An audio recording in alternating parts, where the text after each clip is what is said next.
Assalamualaikum warahmatullahi wabarakatuh. Perkenalkan, nama saya David Sanal Hakim dari 11 IPS 3. Di sini saya akan mempresentasikan hasil analisis sengketa Pulau Sipadan dan Ligitan. Yang pertama, uraikan kronologi terjadinya persengketaan tersebut. Penyebab sengketa Pulau Sipadan dan Ligitan adalah karena sistem administrasi kedua pulau tersebut selama ini tidak jelas.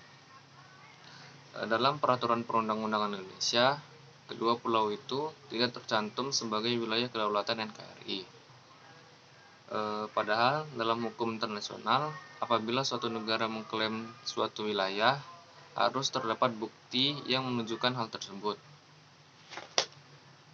Bukti bahwa Pulau Sipadan dan Ligitan masuk wilayah Indonesia berdasarkan peta nasional Kerajaan Majapahit. Sedangkan Malaysia mengklaim kedua pulau tersebut berdasarkan kedekatan geografis.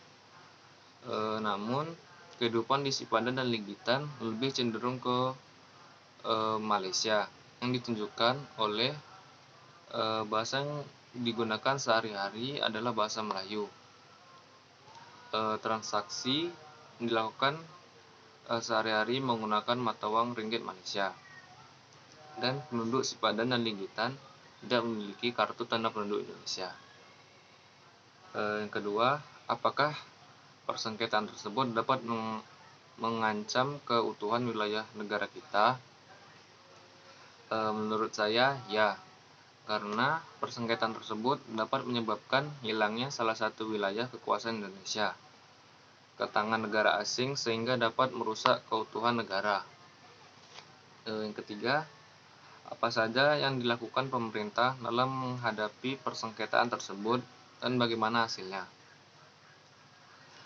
Yang dilakukan oleh pemerintah, yang pertama, mengadakan perjanjian dengan Malaysia yang hasilnya sama-sama menetapkan status quo atas Sipadan dan Ligitan.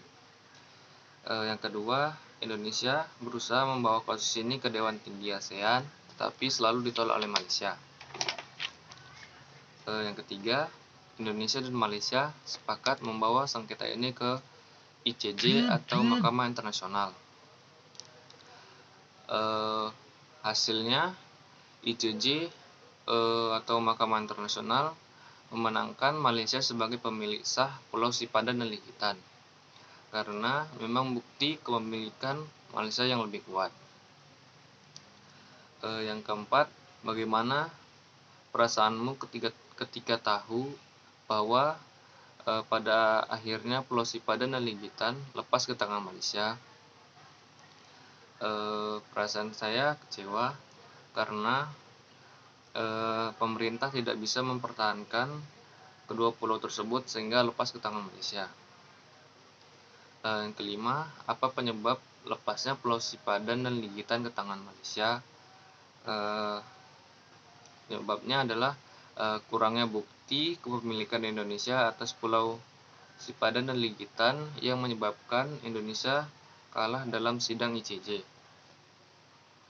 Yang keenam, apa yang harus dilakukan oleh bangsa Indonesia agar peristiwa lepasnya Pulau Sipadan dan Ligitan tidak terulang kembali, yaitu agar dengan cara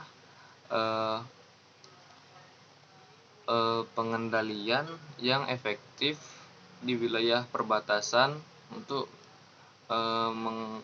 menegakkan kedaulatan Indonesia di wilayah internasional. Mungkin itu saja yang dapat saya sampaikan. Wassalamualaikum warahmatullahi wabarakatuh.